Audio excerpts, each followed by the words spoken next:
Something interesting happened today, and it's written about in Psycho-Cybernetics. I'm going to read you a passage. Creative imagination is not something reserved for poets, the philosophers, the inventors. It enters into every act. The imagination sets the goal, the picture, which our automatic mechanism works on.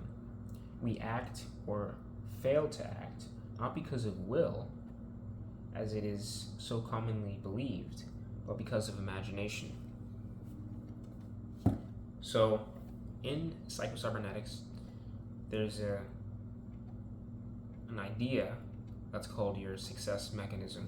And basically, the idea is that you come up with a goal, and once you have that goal in your mind, you kind of let that ruminate and sit in your mind for a while.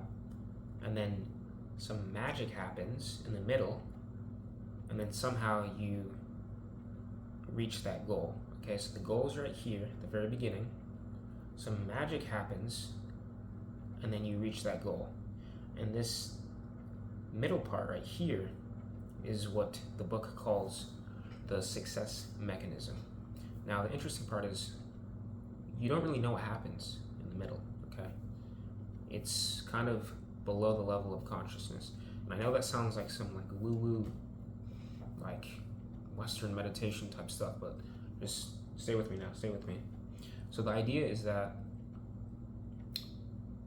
if you have a goal in mind that you're thinking about, and you just have it in the back of your head, somehow your brain will figure out, without you even realizing, how to accomplish that goal without you even realizing.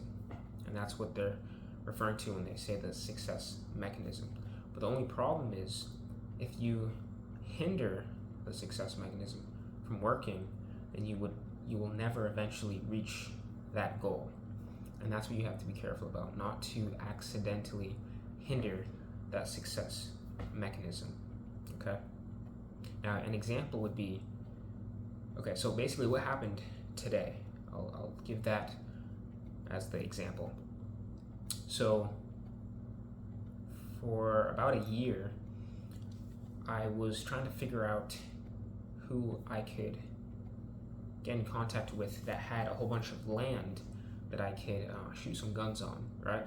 Because I don't want to go to the shooting range and pay like, what, $50 to buy some time at the shooting range. So I was thinking, I need to find someone that has land that I can just shoot on their land instead. So I had that in my mind for about a year or so, and I just kept that in there. And then I was talking to one of my coworkers, and I said something that I probably wouldn't have said if I didn't have that thought in my mind, just in the back of my head, ruminating for a year. And I said like, oh, we were talking about the property or something like that, and I said like, oh, like, do you end up shooting on your property since you live out in the country or something like that? And he said yes, and I thought nothing of it.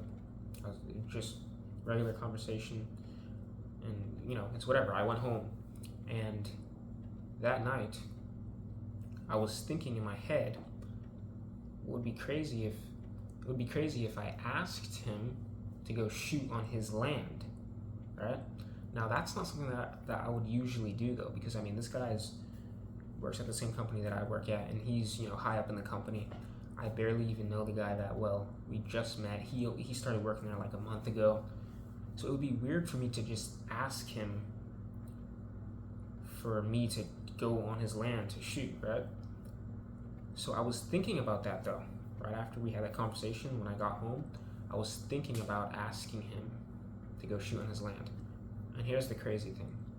The very next morning, I walked by his office. He's like, hey, come here.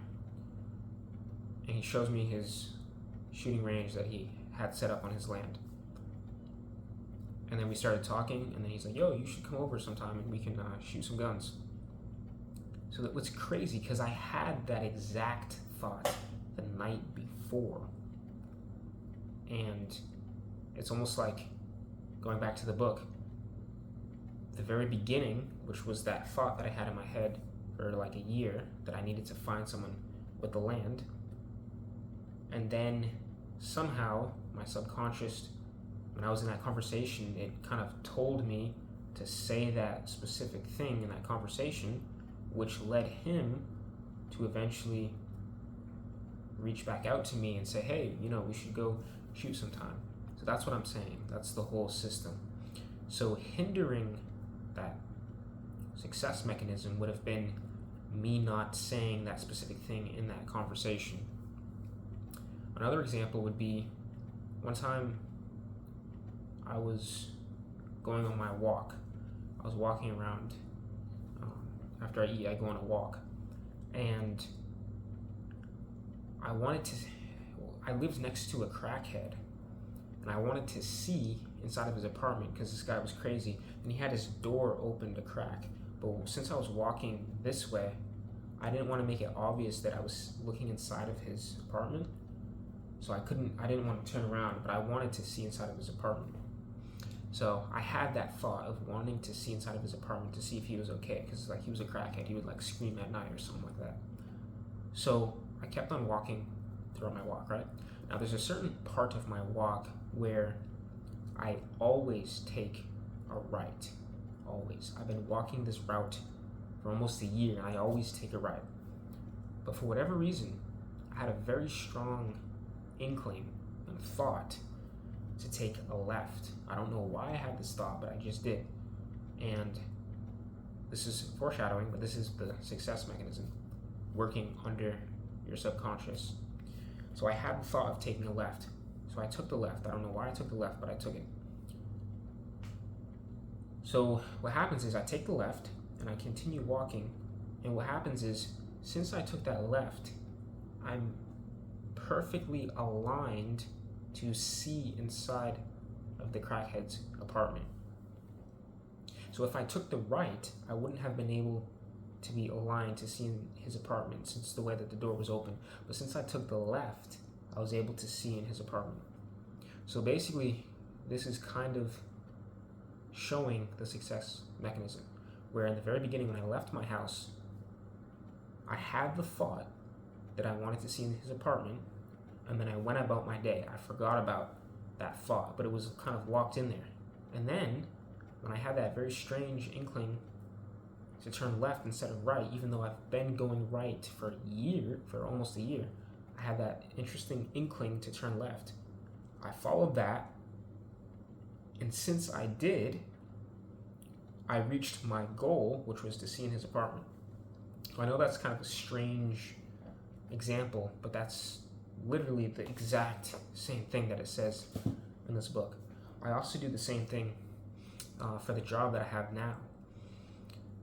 When I was going into the interview, I already had the thought in my head that I was going to get the job.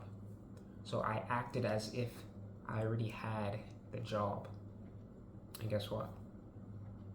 I got the job. It's the same thing. So it's like, if you think about certain things, like everything originates in the mind. So if you think about a certain thing, your brain will somehow figure out, under the level of consciousness, your brain will somehow figure out how to achieve it without you even realizing, but only if you don't hinder the way that it figures it out. Okay, so another example is, let's say you're at some sort of event, networking event or something like that, and let's say your goal is to, get a job, right? The success mechanism might put like a thought in your head to, oh, you should go talk to this person or whatever, right? But you hindering it would be like, oh, you're too shy to talk to them or something like that. So that would be you hindering it. So next time you have those inklings, you should follow it within reason, though, right? Because you don't want to just follow your heart, because your heart is desperately and deceitfully wicked. So obviously you have to follow these inklings within reason. That's the hard part. All right, that's about it.